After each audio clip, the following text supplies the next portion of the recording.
Before the story begins, let me repeat once more. Everything that follows is entirely fictional. Any resemblance to real people, places, or events is purely coincidental. But there are things that, even when fictional, can still send a chill down your spine when heard in the dead of night. That night, Hanoi caught the wind earlier than usual. It slipped through the narrow alley on Hang Back Street, whistling in low, broken sighs, like the breathing of someone hidden just beyond the reach of darkness. The dim yellow streetlight spilled unevenly across the alley, reflecting off puddles left behind by the afternoon rain. The air was heavy with dampness, carrying the musty scent of moss that had clung to the walls of old houses for decades. I stopped my old motorbike in front of house number 17. As the engine died, metal rattled briefly before falling silent, leaving behind an uncomfortable quiet so complete I could hear my own heartbeat pounding in my chest. The 4-story tube house stood there, motionless, pitch black, like a massive shadow watching the stranger who had just arrived. 43 million dong. An absurdly cheap price for the old quarter. But at that moment, I had no other choice. I slung my backpack over one shoulder, the other hand gripping the ice-cold set of keys the agent had given me that afternoon. The chipped green metal door opened with a long, dry screech that made my scalp prickle. A wave of musty air hit my nose, mixed with the smell of rusted iron and rotting wood that hadn't been touched in years. The ground floor was cramped. The patterned tiles were so worn the designs had nearly vanished. A dark wooden staircase hugged the wall, each step groaning with tired creaks, as if resentful of being disturbed. I turned on the light. The weak white bulb flickered several times before settling. The space felt eerily empty. No pictures, no decorations, just an old wooden table pushed against the kitchen wall, coated in a thin layer of dust. And right in the center of that table was a sheet of paper. It was a thick, ivory-colored page, unnaturally smooth and pristine, as if it had been placed there only moments ago. No dust, no creases. I froze for a few seconds, a nameless feeling rising in my chest, like when someone calls your name from behind. But you can't bring yourself to turn around. I stepped closer. Under the light, neat black ink lines came into sharp focus, written with a careful precision that made my skin crawl. Your life depends on following these rules. My throat went dry. I swallowed hard and flipped the page over. A list appeared, line after line, as if someone had spent a very long time thinking carefully before writing each word. Never leave the house from 11:11 p.m. to 6:06 a.m. Do not enter the storage room at the back of the house. If you hear knocking after dark, never open the door.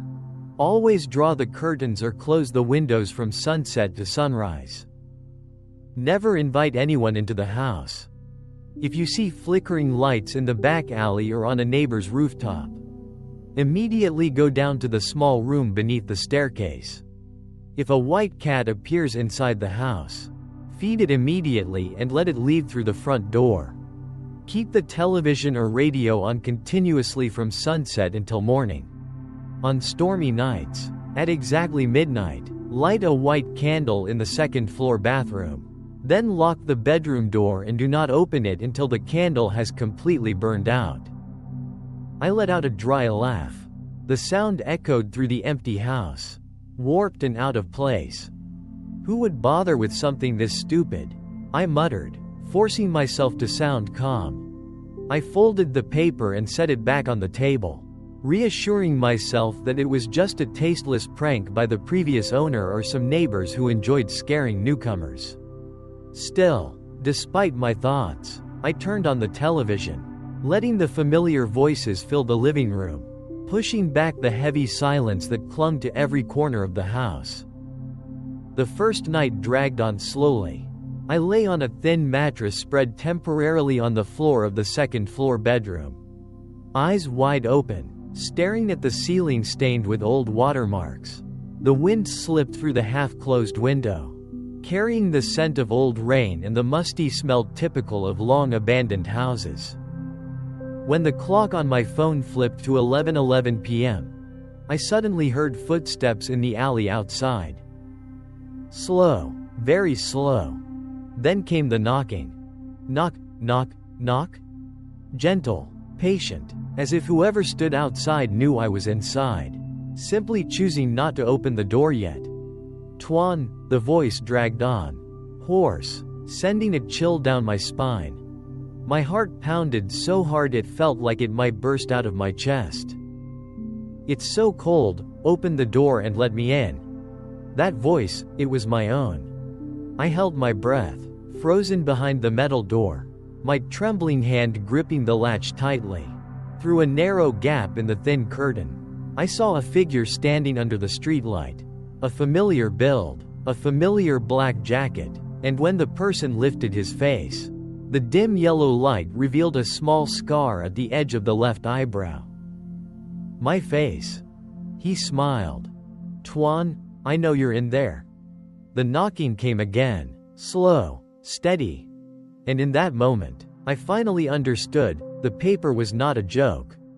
Outside, the wind grew stronger. Inside the house, the television suddenly crackled, its sounds twisting into harsh, distorted noise. The time on my phone remained frozen at 11:11 p.m., completely unmoving. The screen lit up, then went dark again, as if the battery had suddenly died, even though I clearly remembered charging it to full earlier.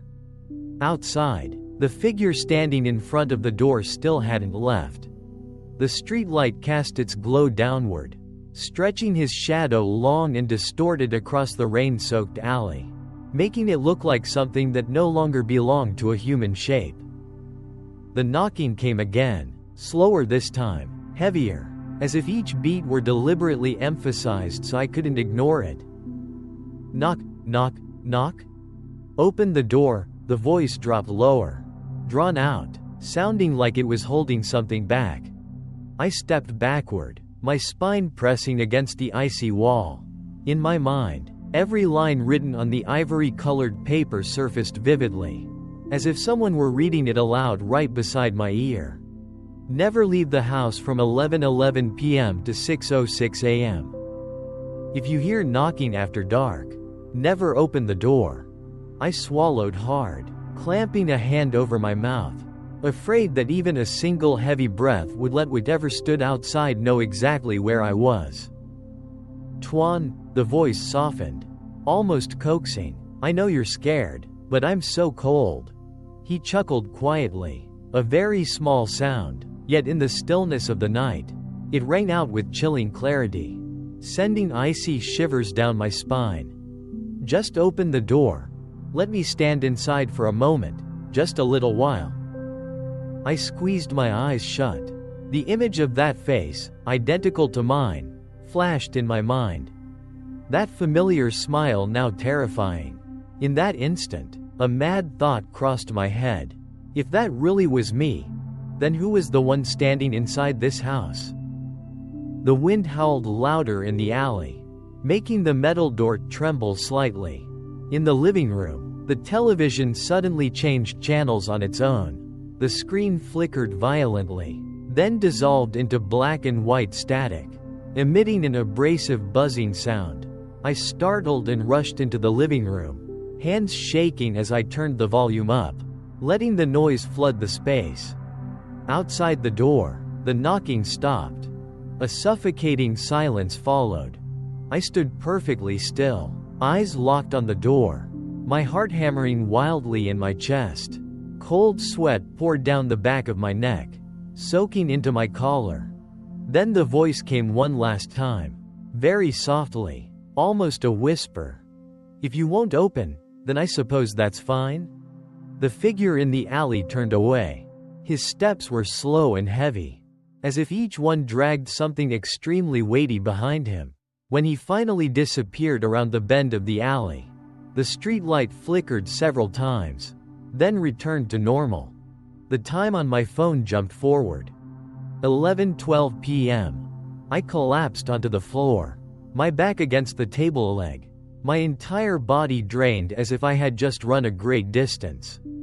It took nearly 10 minutes before I dared to stand again. Slowly, I approached the door and pressed my ear against it, listening. Outside, there was only the sound of the wind and the distant cry of a cat somewhere in the night.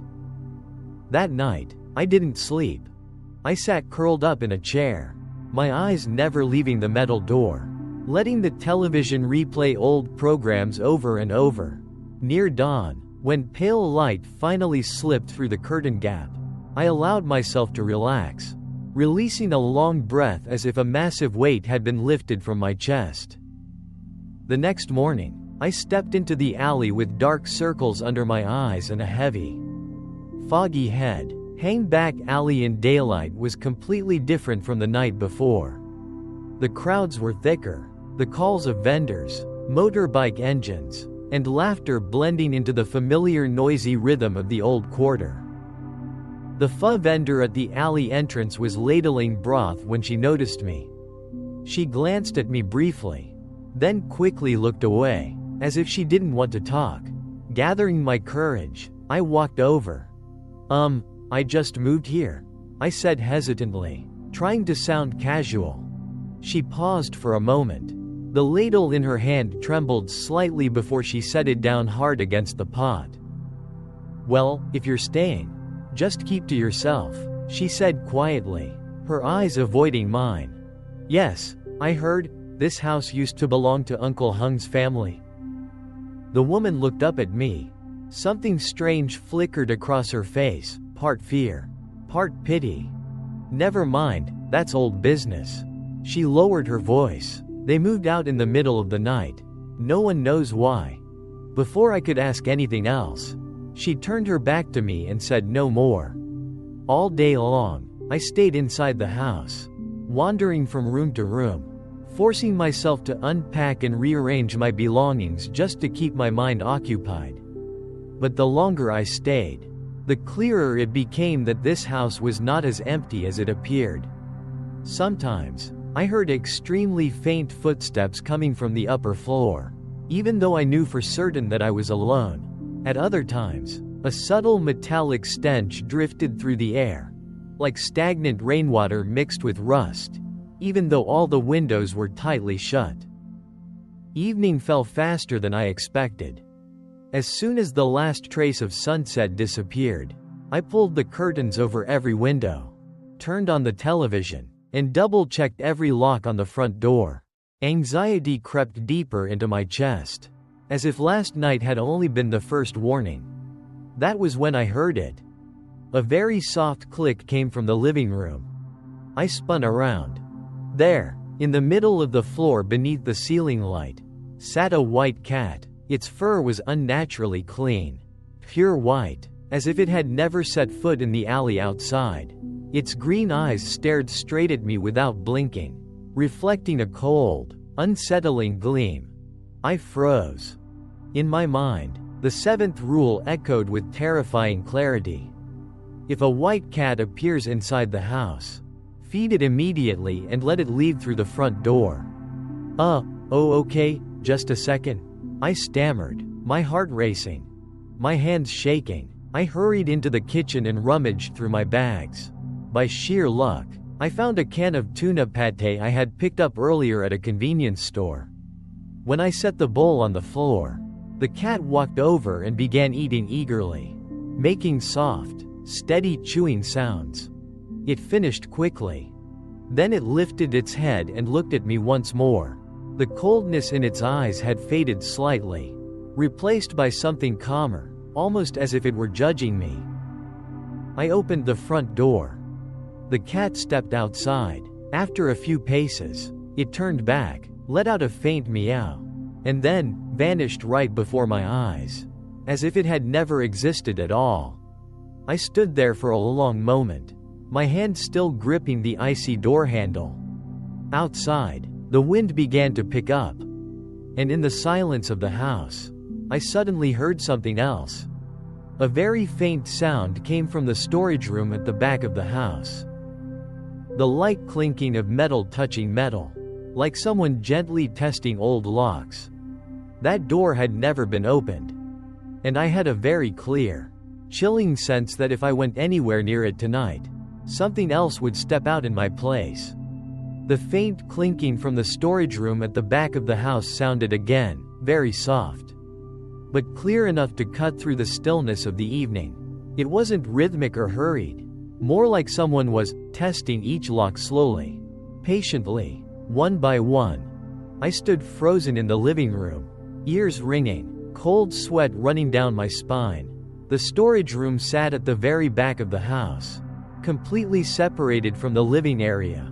Since moving in, I had never gone anywhere near it. 3 padlocks hung loosely on the old metal door, each one heavily rusted, as if no one had touched them in a very long time. Do not enter the storage room at the back of the house. The second rule flashed vividly in my mind. The television was still on, but its sound now felt distant, warped, and broken. I slowly backed toward the staircase, one careful step at a time, trying not to make a single sound. At that moment, there was only one thought in my head: don't go near it. Suddenly, the clinking stopped. The abrupt silence made my heart seize. I held my breath, eyes fixed on the pitch-dark end of the hallway. The musty smell in the house suddenly grew stronger, mixed with a faint metallic tang, like wet iron left out for too long. Then a voice spoke. "Is anyone there?" The voice was hoarse and weak, like someone who hadn't spoken in a very long time. I shuddered. That voice wasn't mine. It sounded older, exhausted, trembling, like someone completely worn down. "Please help me open the door?" I bit my lip, my heart pounding wildly. My mind screamed that I must not answer, must not move closer. But human instinct is different. When you hear a voice begging for help, even when you know it's dangerous, some part of you still wants to step forward. "I've been trapped in here for so long," the voice faltered, sounding as if it were about to cry. Without realizing it, I took a step toward the hallway, then stopped short. My hands clenched into fists so tight they hurt. "Sir, who are you?" My voice shook, so quiet I could barely hear it myself. There was a very brief pause on the other side of the door. Then the voice returned, deeper, slower. "I am Hung." My entire body went cold. Hung's family, the former owners of this house. I just want to go outside." The voice grew weaker. "It's so dark in here, so cold." I stepped back, then another step, as if I had suddenly realized I was standing too close to an invisible edge. I can't open it," my voice cracked, panic flooding my eyes. "That door is locked." A very soft laugh came from behind the door. Not a joyful sound, but something dry and exhausted, like it was forced out of a ruined throat. "Locked," the voice whispered. "Locks are only meant to keep certain things from getting out." From the metal door, I heard fingernails lightly scraping against steel. Scrape, scrape? The sound made my teeth chatter uncontrollably. "You just moved in, didn't you?" The voice dropped to a whisper, suddenly sounding very close. "This house needs someone living here, someone to keep it." I spun around and ran for the stairs, my heart slamming, ears ringing. I rushed up to the second floor, slammed the bedroom door shut, turned the lock, and collapsed onto the floor with my back against the icy wood. Outside, the scratching continued, slow, steady, unhurried, each sound making the air in the room feel heavier. Then, silence. The silence was worse. I curled up in the corner, eyes locked on the door, ears straining for the slightest sound. After a while, I heard very faint footsteps from the ground floor, climbing the stairs. Creak, groan. Each wooden step complained under the weight. Creak, groan. The footsteps stopped right outside my door. "Tuan," the old voice spoke through the wood, clear and close. "It's time." I covered my mouth, tears spilling from my eyes in terror. "It's time to light the candle." I jolted and looked at the clock. 11:59 p.m. The final rule. On stormy nights, at exactly midnight, a white candle must be lit in the second-floor bathroom. Outside, thunder suddenly exploded, shaking the entire house. Rain slammed against the tiled roof, water rushing loudly through the drain pipes. Trembling, I stood up, gripping the white candle and the box of matches I had prepared earlier that afternoon, and cracked the bedroom door open. The hallway was pitch black. No one was standing there. I rushed into the bathroom and lit the candle at the exact moment the clock hand ticked over to 12. The flickering flame reflected in the mirror, illuminating my own pale, bloodless face. I shut the bedroom door tightly, sat down on the bed, and listened. From the bathroom, whispers drifted out. I couldn't tell how many voices there were. Like a lullaby, warped, broken. I clutched my head and squeezed my eyes shut. When the candle burned out, every sound vanished. The next morning, I woke to pale sunlight. The house was unnaturally quiet. I went down to the ground floor, my heart pounding as I passed the hallway leading to the back. The storage room door was ajar. 3 rusted padlocks lay on the floor. And on the tiles, right in front of the storage room, there was another ivory-colored sheet of paper, brand new, placed neatly. It contained only one line. "Last night, you did very well." I stood frozen, because at that exact moment, from outside the alley, I heard the familiar sound of knocking. Knock, knock, knock. And a voice identical to mine whispered, "It's your turn now." The knocking outside continued, slow, steady, as if whoever stood on the other side was in no hurry at all. I stood rigid in the living room, eyes locked on the still-closed metal door. Morning sunlight slanted through the curtain gap, spilling onto the old patterned tiles, forming uneven patches of light and shadow like stains that could never be scrubbed away. Knock, knock, knock. With each sound, my heart tightened another notch. "Tuan," the familiar voice called out, gentle in a way that was terrifying. "Open the door." I stepped back, my spine hitting the edge of the kitchen table. The ivory-colored paper on the tabletop trembled slightly with my shaking hand. The words, "last night, you did very well," were still there, the black ink sharp and cold, as if it had just dried. I swallowed hard and glanced at the wall clock. 7:18 a.m. Outside the forbidden hours. The first rule no longer applied, but the others still did. Who is it?" My voice came out hoarse, my throat burning. There was a brief silence. Then the voice returned, lower, slower, as if carefully choosing each word. "It's me." A soft chuckle followed, chilling to the bone. "The one from last night." I shuddered. I didn't have any brothers. I was an only child. But that voice, it wasn't the old voice from the storage room. It was younger, sharper, and unbearably familiar. "I've been standing out here for a while," the voice dropped deeper. "Let me come inside." My eyes drifted to the kitchen, where the old rules paper lay untouched. "Never invite anyone into the house." The words seemed to slam straight into my vision. I don't know you." My voice shook, panic flooding my eyes. "Please leave." Outside, there was a faint sigh. "Don't know me?" The voice suddenly sounded tired. "You will." The knocking stopped.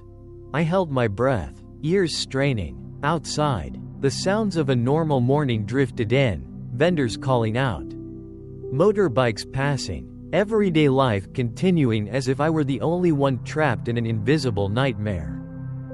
After a while, I gathered my courage and approached the door, pressing my ear against it. No one was there. I peeked through the curtain. The alley was empty, except for one thing lying directly in front of my door. A key. Old, rusted. On the keyring was an unfamiliar symbol, two interlocking circles crossed by a single diagonal slash. I cracked the door open and bent down to pick it up. The instant I touched it, an icy chill shot from my fingertips straight into my skull, nearly making me drop it. "Don't hold it for long," a voice said behind me, low and urgent. I jolted and spun around. A man stood at the end of the alley. He looked to be in his 50s. Thin, slightly hunched, wearing a faded gray outfit. His face was gaunt, his eyes sunken as they stared straight at me. "Sir, who are you?" I stammered, my heart pounding. He stepped closer, his gaze never leaving the key in my hand. "So, there's someone new in that house now." His voice was hoarse, his expression complicated. "Yes, I just moved in." My voice trailed off. He sighed and rubbed his face, as if struggling to contain something. "So, it's your turn now." My legs went weak. What do you mean?" I whispered, trembling. He glanced quickly at my house, then looked me straight in the eye, lowering his voice to almost a whisper. "Last night, did you hear knocking?" I nodded faintly. "Yes, someone who looked exactly like me." His face darkened, his hand clenched, knuckles turning white. "Yeah?" His voice caught. "It always starts like that." He turned away, took a few steps, then stopped. "If you want to live in peace." His back trembled slightly. "Don't use that key. Don't open the room you think has never been opened." A shiver ran through me. "Sir, do you know what's in there?" My voice was almost pleading. He didn't turn back. "I do," he said quietly, "and I wish I never had." He walked out of the alley, blending into the morning crowd, leaving me standing there alone with the icy key in my hand. I went back inside and shut the door, leaning against the metal, cold sweat soaked through my shirt. I placed the key on the kitchen table beside the rules paper, then stepped back, as if afraid it might move on its own. At that moment, the television in the living room suddenly blared at full volume, the screen flashing violently. The static slowly formed into a single clear image. A dark hallway, exactly like the one leading to the storage room at the back of my house.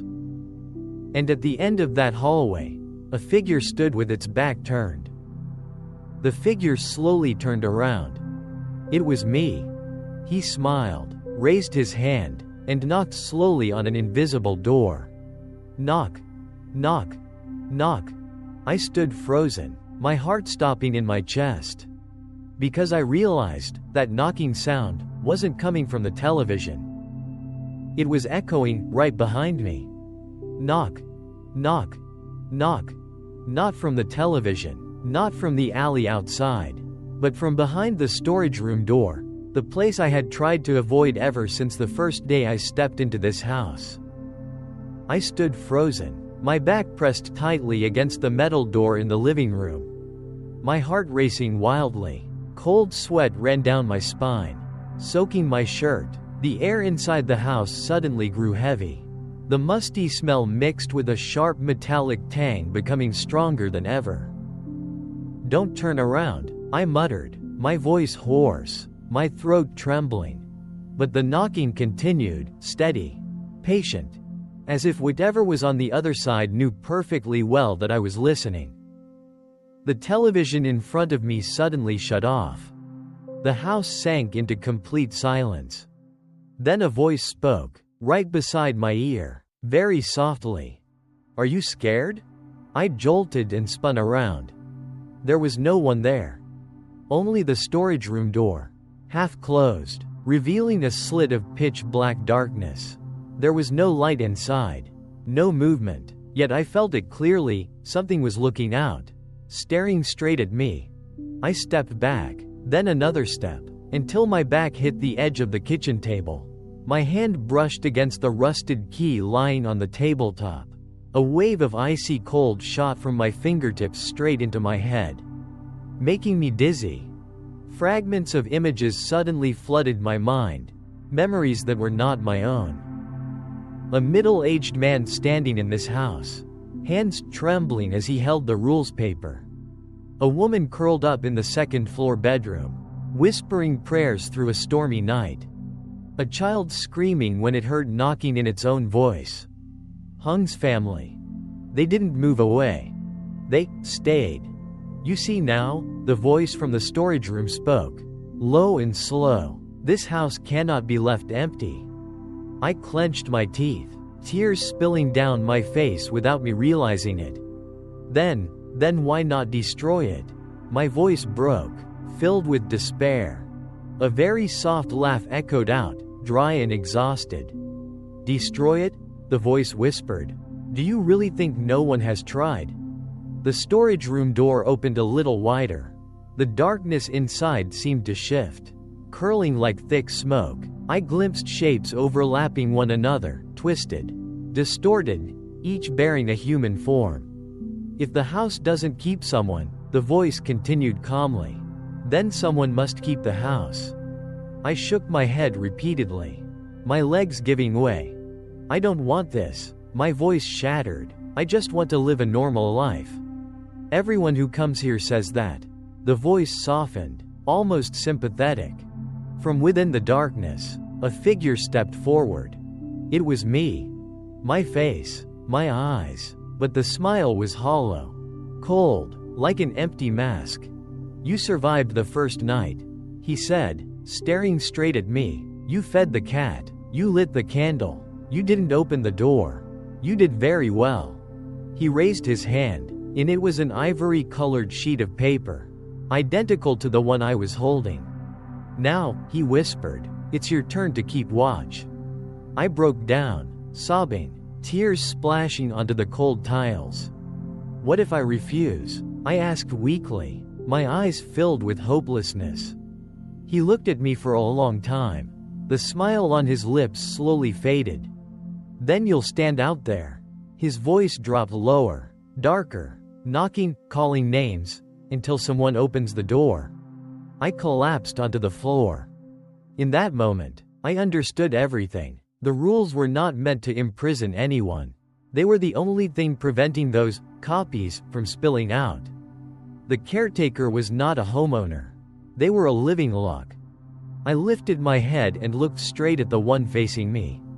My voice hoarse but no longer trembling. If I accept, I asked, exhaustion in my eyes. Then what happened to Hung's family? He tilted his head slightly, a trace of sadness passing through his gaze. They rested, he said very softly, after they were completely worn out. I closed my eyes for a long time. Then I nodded.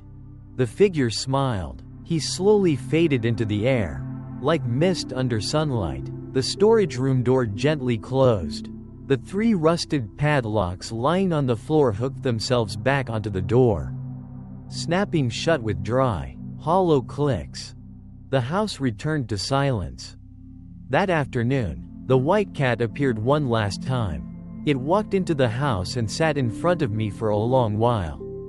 Its green eyes were no longer cold, but strangely gentle. It rubbed against my leg, purring softly, then turned and walked out through the front door. This time, it didn't vanish right away. It stood at the entrance of the alley, looked back at me one final time, and only then dissolved into the air. That night, I sat alone in the kitchen under the weak yellow light. In front of me lay a brand new ivory-colored sheet of paper. I picked up a pen and carefully rewrote each rule, my handwriting slow and even. The television was on, the curtains were drawn tight. The clock struck 11:11 p.m. Outside, footsteps stopped in front of the door. A familiar voice called out, trembling, full of hope. "Please, let me in?" I closed my eyes. I did not open the door, because I knew that if I did, this entire alley would never be peaceful again. Outside, Hanoi slowly sank into the night. And I stayed, keeping watch over the house, keeping watch over the rules, until the day when it is the next person's turn to hear the knocking in the night. The story ends here. Once again, please remember that everything in this story is entirely fictional. If you felt chills by the final moments, don't forget to like and subscribe to the Shadows in the Night channel to support us. Thank you for listening, and see you again in the next terrifying story.